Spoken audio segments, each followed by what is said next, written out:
Jaya Radha Madhava Kunja Bihari.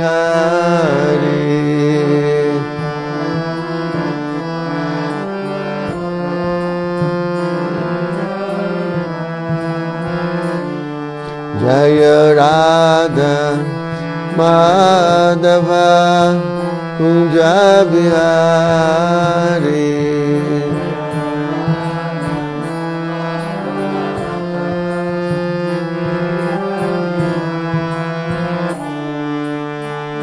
Gopijana Vallabha Girivaradari.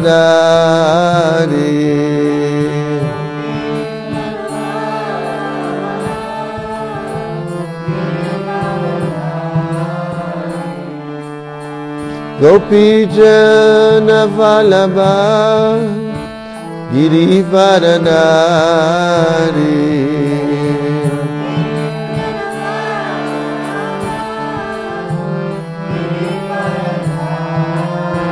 Jaya Radha Madhava Kunja Bihari.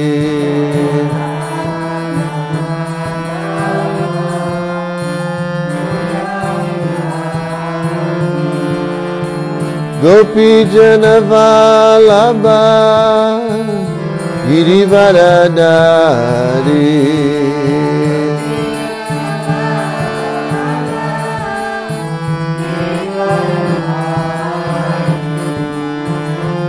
Gopijana Vallabha Girivaradari.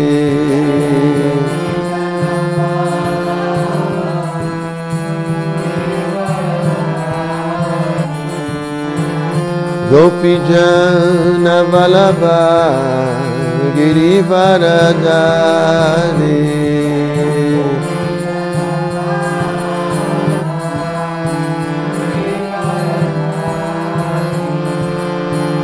Gopijana Vallabha Girivaradari.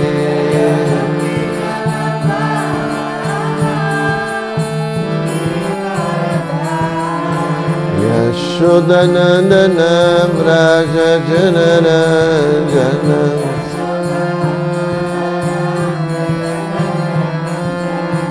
Yashodanandana Vraja Janarajana.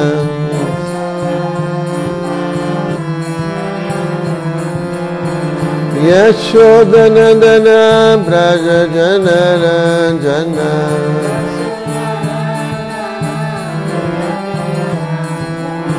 Yamuna Tira Vanachari.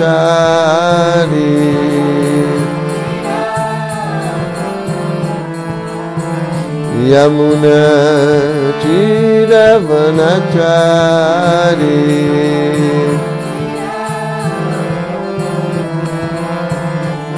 Jaya Radha Madhava Kunja Bihari.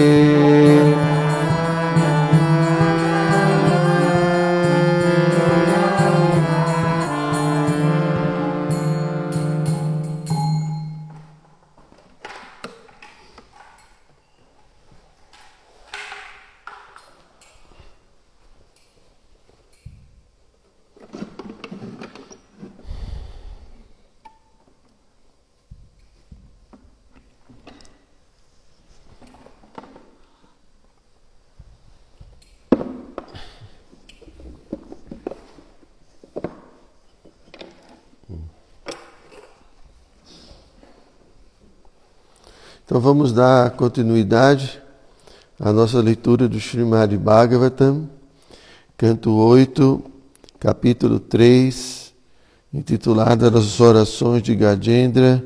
Estamos no verso, hoje vamos ler os versos 20 e 21.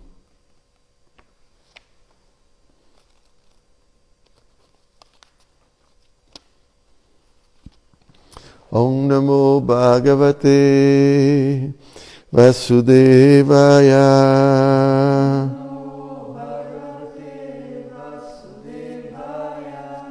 Om Namo Bhagavate Vasudevaya.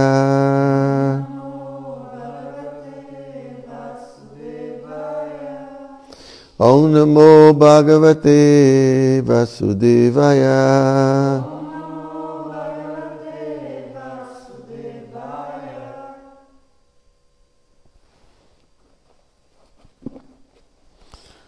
Eu vou ler os versos sozinho. Ekam tinodhyasya nakam chanartam vamcham tijevai bhagavata pramanaha atyadbhutam chacharitam sumam galam gayanta ananda samudra magnaha tamaksharam brahma paramparesham avyaktam adhyatmika yogagamyam atindriyam sukshmam ivatiduram anantamadhyam paripurnam ide. Bom, eu vou passar diretamente para a tradução e os significados. O significado que foram dados por sua divina graça, Srila Prabhupada. Então a tradução é a seguinte: os devotos imaculados, cujo único desejo é servir ao Senhor, adoram-no com plena rendição e sempre ouvem e louvam suas atividades, que são muito maravilhosas e auspiciosas. Portanto, eles vivem imersos no oceano de bem-aventurança transcendental. Esses devotos nunca pedem alguma bênção ao Senhor. Eu, entretanto, estou correndo perigo. Assim oro a essa pessoa suprema, que é eternamente existente, que é invisível, que é o Senhor de todas as grandes personalidades, tais como Brahma, que é acessível somente através da Bhakti Yoga transcendental. Sendo extremamente sutil, ele está além do alcance dos meus sentidos e é transcendental a toda percepção externa. Ele é ilimitado. Ele é a causa original e é completamente pleno de tudo. Ofereço-lhe minhas reverências. Então vamos ao significado. Anyabhilashita shunyam Gyana karma dhyanavritam anukulyena krishnanu shilanam bhakti utama. Bhakti Rasamrita Sindhu 1.1.11. É com atitude favorável e sem desejo de lucro ou ganho material, alcançado através de atividades fruitivas ou especulação filosófica, que se deve prestar transcendental serviço amoroso ao Supremo Senhor Krishna. Isso se chama serviço devocional puro. Os devotos imaculados nada têm a pedir à Suprema Personalidade de Deus, mas Gajendra, o rei dos elefantes, por força das circunstâncias, pedia uma bênção imediata, porque não conseguia vislumbrar nenhum outro jeito de salvar-se. Às vezes, quando não há outra alternativa, um devoto puro, dependendo plenamente da misericórdia do Senhor, ora pedindo alguma bênção. Mas dessa oração também há arrependimento. Alguém que sempre ouve e glorifica os passatempos transcendentais do Senhor, vive situado numa plataforma onde nada tem a pedir em termos de benefícios materiais. A menos que alguém seja um perfeito devoto puro, não poderá desfrutar da bem-aventurança transcendental produzida pelo canto e dança no êxtase do movimento de Sankirtana. O Senhor Shri Krishna Chaitanya Mahaprabhu mostrou-nos como se pode desfrutar de bem-aventurança transcendental, simplesmente cantando, ouvindo e dançando em êxtase. Isto é Bhakti Yoga. Portanto, o rei dos elefantes, Gajendra, disse que Adhyatmika Yoga Gamyam, indicando que só quem está situado nesta plataforma transcendental é que pode aproximar-se do Senhor Supremo. A bênção mediante a qual alguém é capaz de aproximar-se do Senhor pode ser alcançada após muitos e muitos nascimentos. Contudo, Sri Chaitanya Mahaprabhu concedeu esta bênção a todos, mesmo as almas caídas, cujo patrimônio espiritual é nulo. Isto está realmente sendo visto no movimento da consciência de Krishna. Portanto, o caminho da Bhakti Yoga é o processo imaculado, pelo qual podemos aproximar-nos da Suprema Personalidade de Deus. Bhaktyaham Ekaya Grahyam. É somente através do serviço devocional que alguém pode aproximar-se do Senhor Supremo.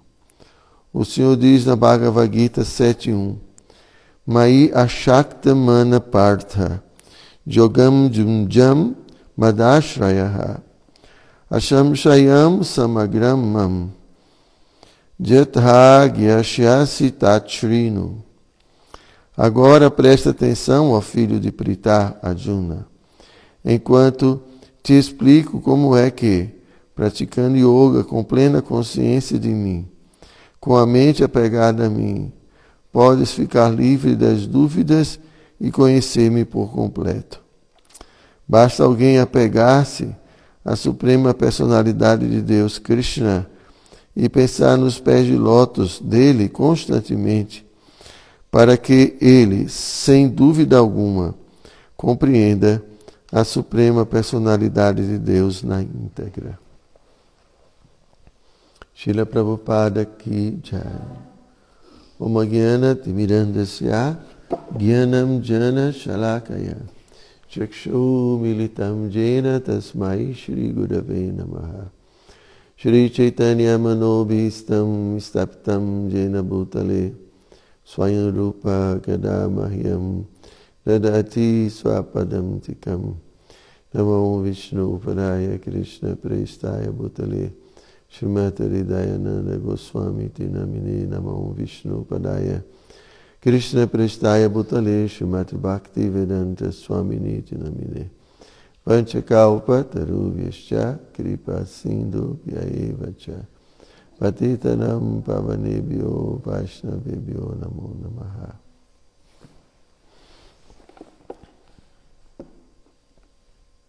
Bom, é um verso muito interessante, um significado de Prabhupada também, com muitos pontos, né, que a gente poderia discutir nesse momento. Então, no verso em si, né, Gajendra, ele está consciente, né, de que está fazendo um pedido a Krishna, pedindo uma bênção a Krishna, que não é assim uma bênção espiritual, né? Porque ele está numa situação de muito perigo. E aqui, Prabhupada, no significado, fala, né, que mesmo um devoto puro, em momentos assim especiais, ele pode pedir uma bênção a Krishna, né? Mas, comumente, o devoto não pede bênçãos a Krishna. Prabhupada fala isso. Porque ele entende que Krishna está vendo tudo. E que Krishna já prometeu que vai proteger o seu devoto, né? Então, por que ele precisa pedir? A Prabhupada fala exatamente assim: por que o devoto vai incomodar Krishna? Né? Se Krishna é onisciente, se Krishna está no meu coração, Krishna está vendo tudo, né? Ele não é indiferente às necessidades do seu devoto puro. Mas mesmo assim, em algumas situações, né, o devoto pede alguma bênção a Krishna. Né? Mas como o Prabhupada explica, né, aqui, o devoto ele só tem um único desejo. Qual é, Pátrica? Servir. Né? Pátrica já aprendeu. Então isso é o devoto puro. Ele não quer mais nada. Só quer poder satisfazer Krishna. Né? Só quer servir a Krishna. E essa condição é alcançada na medida em que nós vamos apreciando Krishna. Na medida em que a gente vai conhecendo Krishna. Né? Que a gente vai adentrando nessa realidade espiritual. Quanto menos conhecimento a gente tem de Krishna, quanto menos aproximação, né? Consequentemente, menos desejo de servir e de satisfazer Krishna. Mas na medida em que nós vamos nos aproximando de Krishna, conhecendo Krishna, conhecendo os devotos puros de Krishna, conhecendo as atividades de Krishna, os passatempos de Krishna, quanto mais formos íntimos desse universo espiritual, mais propensão, mais inclinação para servir Krishna e não querer absolutamente mais nada. Essa é a explicação. Porque alguém pode perguntar, como é que uma pessoa, né, chega ao ponto de ter apenas esse único desejo? Como é que uma pessoa chega a esse ponto? Né? Isso não é fanatismo? Isso não é exagero? Mas uma mãe, né, que tem um filho, e quando tem aquela coisinha, né, assim no colo, não quer mais nada, né? A única coisa que quer, não é isso, Paloma? E alguém pode dizer, essa mãe está exagerando, ela é fanática, porque só pensa no filho. Né? E ali o tempo todo, não dorme, acorda, assim o tempo todo, né? Principalmente nos primeiros meses, né? É pro resto da vida, é. Então isso existe. Isso existe. Mas existe nesta condição de uma ligação muito intensa. Quando há uma ligação muito intensa. Já está começando, né, Krishna Kari? Não? Um pouquinho. Difícil, né? Você tem que se apegar e depois tem que desapegar. Mas é ligação. A gente fica ligado. Né? Claro, a mãe, né, pela própria natureza, né, quando é uma pessoa normal, psicologicamente, né, ela tem esse instinto de mãe, né, de proteção. Né? É interessante que no mundo animal, onde há apenas instinto, é explicado que no instinto não há relação, não há vínculos. Tanto que se um filhote, né, depois de um tempo, né, quando ele se afasta, a mãe continua a sua vida. Quando eles são muito pequenininhos, não, né? Ela está sempre ali preocupada, envolvida ali, né? Mas depois que cresce um pouco, cada um toma seu destino. Mas a gente não. O ser humano é diferente, porque ele está já no mundo psicológico, ele não está só no mundo instintivo. Ele tem também muitos instintos, porque traz, né, pelas experiências passadas. Mas o ser humano tem esse mundo onde há muita liberdade, No instinto, não. É tudo muito programado. Mas se a gente tem liberdade de né, dizer para o filho, fique aqui, não sai de perto de mim, né? E tem muitas possibilidades, né?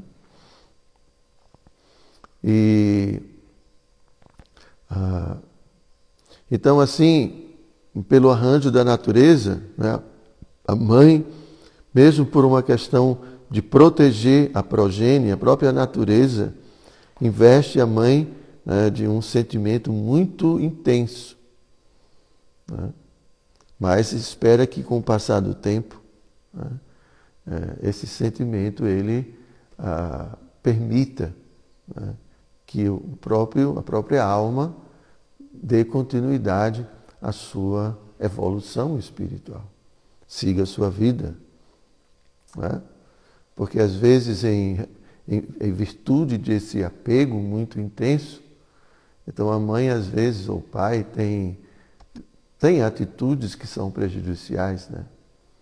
Assim, uma proteção muito, como é que a gente fala? Protege demais, como é que é? Assim, é demais. Então a criança não pode fazer nada, porque não pode, meu filho não pode ir para a rua porque está com o pé descalço, não sei o que é super proteção. A criança cresce apavorada, né? Não tem medo de fazer tudo, né? Porque tudo está ali, tudo está ali, a pessoa do lado. Todas essas coisas, né? Que já é da psique humana. Com Cristo não tem problema, Padre. Você pode ficar apegado a Cristo o resto da eternidade. E não tem problema. Nem precisa pensar em se separar. Mas nesse mundo não é assim. Porque essas relações são temporárias. Né? Se desenvolve com um corpo. E depois o corpo acaba. Claro que também na plataforma espiritual existem as amizades, existem os relacionamentos, existem os vínculos, mesmo na plataforma sutil, depois do corpo, né? Mas a ideia que a gente estava querendo dizer é que muitas pessoas, né, mesmo devotos, acham que é exagero das Escrituras esse apego à suprema personalidade de Deus. E que isso é uma coisa impossível. Mas a gente vê que mesmo nesse mundo, isso existe. Quase puro. Às vezes, Prabhupada falava, né, do amor de mãe, né, como um exemplo de amor puro. É quase puro.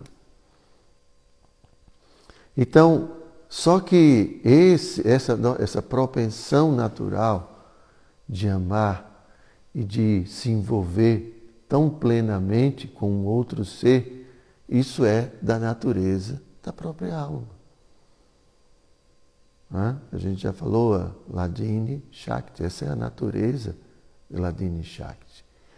Então, quando a Hladini Shakti se desperta, a gente pode ver, né, isso muito claramente nos relacionamentos das pessoas puras. Por que no relacionamento das pessoas puras? Porque as pessoas puras se purificaram das impurezas.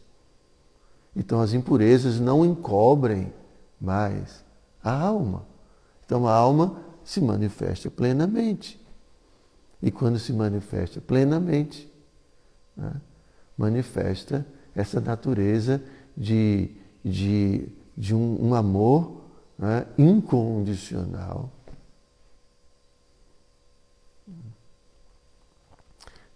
Que leva a pessoa a simplesmente não ter mais nenhum desejo. Porque o serviço, a atração, o prazer, a satisfação de servir a Krishna, né, de participar de tudo isso, é suficiente. É simplesmente isso, não tem nenhuma explicação mágica ou muito... É natural, satisfaz plenamente. E não é artificial. A gente não pode imitar isso. Não dá para imitar. Né? Porque se não tem satisfação, vai buscar satisfação em alguma coisa desse mundo. Não tem como. Só as almas plenamente satisfeitas, né, porque estão com Krishna, não tem mais desejo. São nishkama, sem desejo. Nem liberação eles querem, porque eu já estou com Krishna. É como um Bhaktivinoda Thakur fala, tudo bem, se você quiser que eu fique nesse mundo, está certo, né? Eu posso até nascer como um verme, mas que seja na barriga de um devoto, para comer praçada. É satisfação, Pátrica. Satisfação. A gente ainda quer uma coisa aqui, uma coisa ali, fica tentando preencher os espaços, né? Então, Prabhupada inicia aqui, né, o significado, citando esse verso muito conhecido de Rupa Goswami, do Bhakti Rasamrita Sindhu, onde ele define o Tama Bhakti.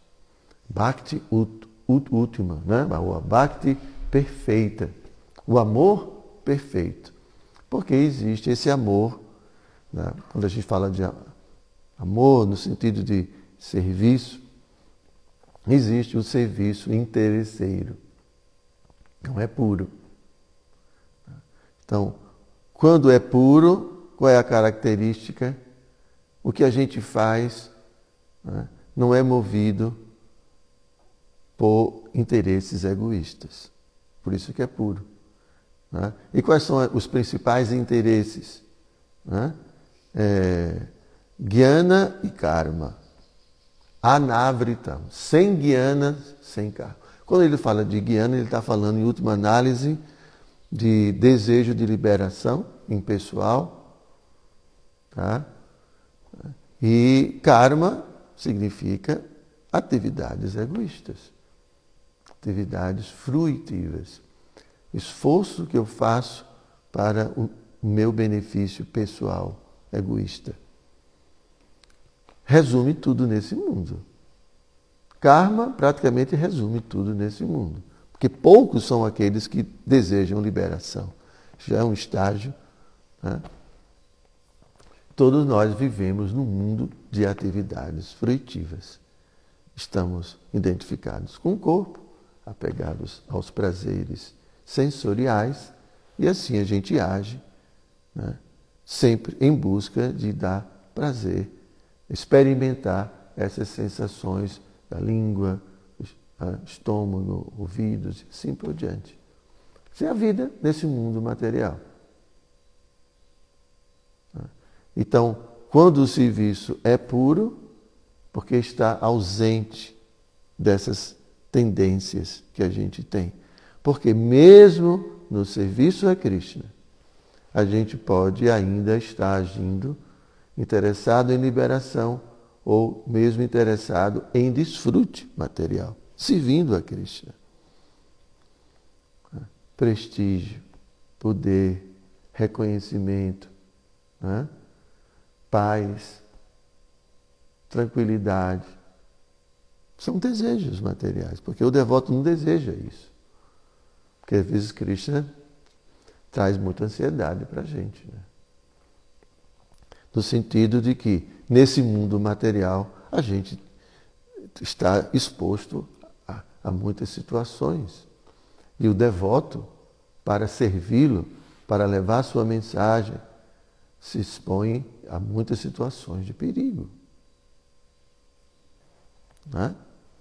Então, aquele que está pensando só em paz, está pensando só em tranquilidade, isso é um desejo material. Claro, a gente precisa de paz para poder pensar em Cristo, tá? É diferente. Não é paz para eu poder desfrutar mais do mundo.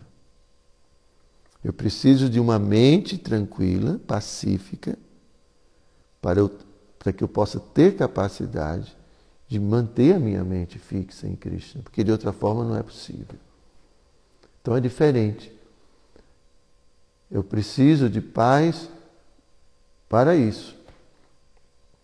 Mas muitas vezes a gente não tem paz material, mas a ansiedade é a ansiedade de cumprir com a missão de Krishna. Prabhupada tinha muitos momentos de ansiedade, preocupação com o movimento, não uma ansiedade que desconectasse ele de Krishna, mas é natural. Prabhupada se preocupava no momento da saída dele, se o movimento ia continuar, se os devotos iriam. Tem várias situações quando a gente leu o Prabhupada Lilamrita. Eu me recordo como o Prabhupada deu um volume de dinheiro grande para Tamal Krishna Maharaj comprar Mayapur. Então na Índia tem muito trapaceiro, muita gente, né? Não só na Índia, em todo canto, né? Então era uma terra muito grande, um dinheiro muito. E Prabhupada estava negociando e tudo, então pediu para Tamal Krishna ir lá e comprar e negociar e tudo. E ele demorou. Prabhupada estava de noite acordado, orando, né? Ele estava preocupado, né? De o devoto ser enganado. Mas Tamal Krishna era conhecido como um devoto que sempre realizava essas façanhas, assim, esses serviços mais difíceis, Tamal Krishna. Então, mas era uma ansiedade que não estava desconectada de Krishna, né? Prabhupada podia ter ficado em Vrindavana. Todo dia Prabhupada saía peregrinando, ia no templo de Radharamana, no templo de Radha, ele estava no templo de Radha Damodara. Mas as principais deidades, Prabhupada passeava todo dia, uma vida tranquila. Paz. Para que mais? Vrindavana, né? Morando, né, no Radha Damodara, ao lado de Rupa Goswami, Jiva Goswami, né, dos Samadhis, e ali era respeitado como um sadhu, e tudo. Mas aí vai inventar de vir para Nova York. Inventar não, porque foi o mestre espiritual dele que pediu para ele vir, né? Mas Prabhupada aceitou muita ansiedade. Muita ansiedade. Desde o início, até para poder conseguir a passagem, vocês conhecem. Mas é uma ansiedade para Krishna. Lakshmi também está aceitando a ansiedade para Krishna, não é, Lakshmi? Podia estar em casa com o esposo, né? A vida vai estar aqui, tudo, né? Então a gente sempre aceita a ansiedade para Krishna. Então quem está querendo aquela vida, não, eu não quero aceitar esse serviço, né? Isso é um tipo de renúncia no modo da paixão. Krishna explica isso na Bhagavad Gita. Então o devoto, ele não está pensando em seu conforto. Não, ele se sacrifica para o interesse de Krishna. Então,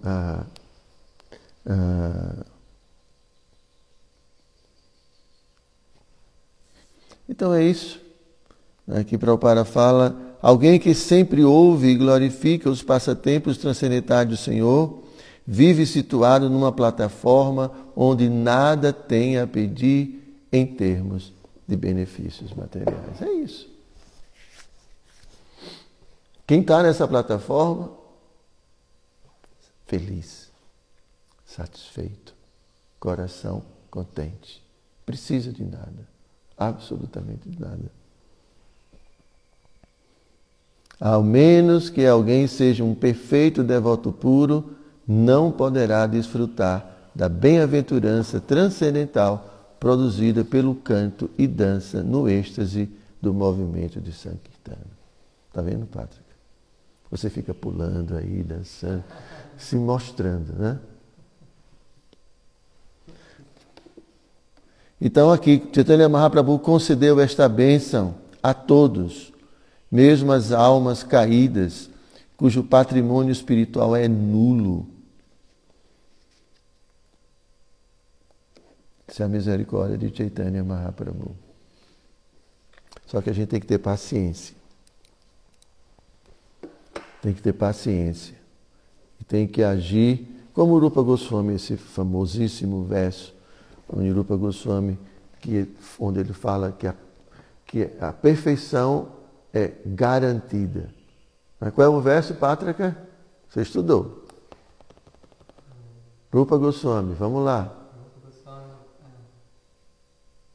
Então, como é que você vai alcançar a perfeição se você não sabe do verso, Pátrica? Posso falar amanhã. Utsaha Nishchaya Dhairyat. Entusiasmo, Pátrica. Não é preguiça. Né? Utsaha, muito entusiasmo. Então a gente tem que ter entusiasmo. Entusiasmo é a ausência de preguiça. Então na hora de acordar de manhã, acorda cedo, canta japa com entusiasmo. Né? Paciência. Paciência significa que precisa de um tempo. Né? Para dar o exemplo, né? Krishnacharya se casou, e aí ela já quer ter o filho no outro dia. Não, Krishnacharya, pelo amor de Deus, tem que esperar pelo menos 9 meses. Né? Então ela tem que esperar. Né? Da mesma forma, a prática da consciência de Krishna, a gente não gesta, né, o serviço devocional puro em 9 meses.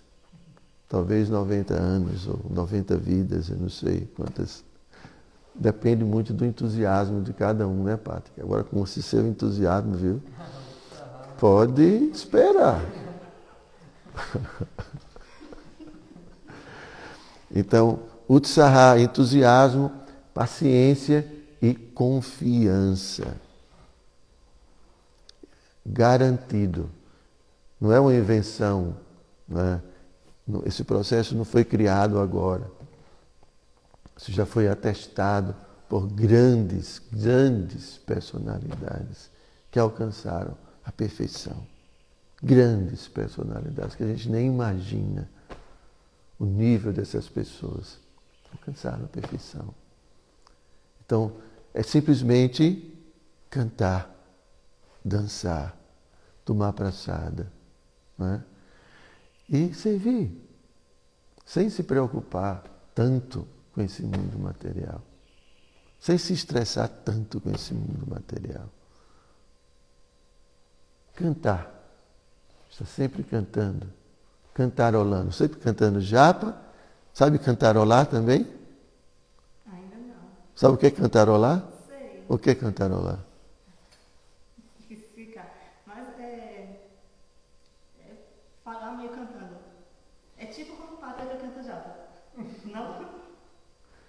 Cantarolar significa a gente está andando, está tomando banho, e está cantando.